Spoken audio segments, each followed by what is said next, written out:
சென்னை பெரம்பூரில் படுகொலை செய்யப்பட்ட பகுஜன் சமாஜ் கட்சியின் மாநில தலைவர் ஆம்ஸ்ட்ராங்கின் உடல் திருவள்ளூர் மாவட்டத்தில் உள்ள புத்தூரில் புத்த முறைப்படி நல்லடக்கம் செய்யப்பட்டது. இதில் ஏராளமான ஆதரவாளர்கள் கலந்து கொண்டு இறுதி அஞ்சலி செலுத்தினர். மேட்டூர் அணை பூங்கா நுழைவு கட்டணத்தை 5 ரூபாயிலிருந்து 10 ரூபாயாக உயர்த்தியதற்கு பொதுமக்கள் அதிருப்தி தெரிவித்துள்ளனர். அத்துடன் கைபேசி கொண்டு செல்வதற்கு புதிதாக கட்டணம் விதிக்கப்பட்டிருப்பதால் ஊழியர்களுடன் பொதுமக்கள் வாக்குவாதம் செய்யும் சூழல் நிலவுகிறது. உடுமலை அருகே திருமூர்த்தி அணை கால்வாய் கரையோரம் வளர்ந்திருந்த பல லட்சம் ரூபாய் மதிப்புள்ள மரங்களை மர்ம நபர்கள் வெட்டி கடத்தியுள்ளனர். இதுபோன்ற சட்டவிரோத செயல்களில் ஈடுபடுவோரை கண்டறிந்து கடும் நடவடிக்கை எடுக்க வேண்டும் என விவசாயிகள் வலியுறுத்தியுள்ளனர். தேனி மாவட்டம் போடி நாயக்கனூரிலிருந்து கேரளாவுக்கு செல்லும் போடிமெட்டு சாலை உரிய பராமரிப்பின்றி சேதமடைந்துள்ளதாக ஊர்தி ஓட்டிகள் வேதனை தெரிவித்துள்ளனர். சாலையின் 8வது கொண்டை ஊசி வளைவு அருகே தடுப்புச் சுவர் இல்லாததால் கரணம் தப்பினால் மரணம் என்ற அச்சத்துடன் ஊர்தியை இயக்குவதாக அவர்கள் கூறியுள்ளனர்.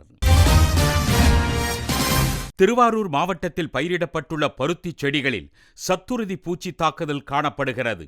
பூச்சி மருந்து தெளிப்பதற்கு வேலையாட்கள் பற்றாக்குறையாக உள்ளதால் வான்கலன் மூலம் ஒரு சில விவசாயிகள் இப்பணியை மேற்கொண்டுள்ளனர். கிருஷ்ணகிரி மாவட்டம் போச்சம்பள்ளி அருகே உள்ள குள்ளம்பட்டி, சந்தம்பட்டி உள்ளிட்ட 18 கிராமங்களில் நாளை மாரியம்மன் கோவில் திருவிழா நடைபெறுகிறது.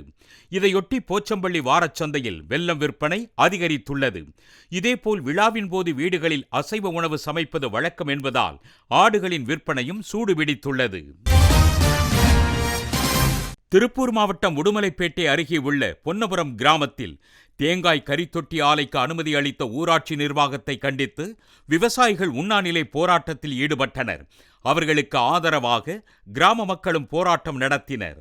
பொதுமக்களுக்கும் விவசாய பெருமக்களுக்கும் அனைவருக்கும் தீங்கு விளைவிக்கக்கூடிய carbon max advance private limited என்ற நிறுவனம் பொன்னாவரம் ஊராட்சி மன்றத்தில் தவறான அனுமதியை பெற்றுவிட்டு குடிதண்ணி ஆதாரமாக இருக்கக்கூடிய ஆழ்துளை கிணற்று 300 மக்கள் வசிக்கிற அந்த கிணறு தான் போகுது. ராணிப்பேட்டை மாவட்டம் வாலாஜா அருகே உள்ள திரௌபதி அம்மன் கோவிலில் அக்னி வசந்த மகாபாரத திருவிழாவின் ஒரு பகுதியாக துரியோதனன் படுகள நிகழ்ச்சி நடைபெற்றது. துரியோதனனின் தொடைப்பகுதியில் தண்டாயுதத்தால் பீமன் ஓங்கி அடிக்கும் மகாபாரத கதை பகுதியை நாடக கலைஞர்கள் வெகு சிறப்பாக நடித்து காட்டினர். திருவள்ளூர் மாவட்டம் பெரியபாளையம் அருகே கன்னிகைப்பேர் பகுதியில் முறையாக படிக்காமல் பொதுமக்களுக்கு ஆங்கில முறை மருத்துவம் பார்த்து வந்த ரஹீம் என்பவர் காவல்துறையினர் கைது செய்து புழல் சிறையில் அடைத்தனர்.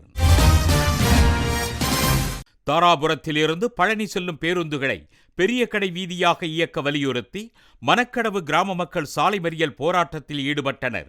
மணக்கடவு பகுதியில் 10க்கும் மேற்பட்ட சிற்றூர்களும் 1000க்கும் மேற்பட்ட குடும்பங்களும் உள்ள நிலையில் பேருந்து வசதி இல்லாததால் பல்வேறு இன்னல்களுக்கு ஆளாகி வருவதாக கிராம மக்கள் வேதனை தெரிவித்தனர்.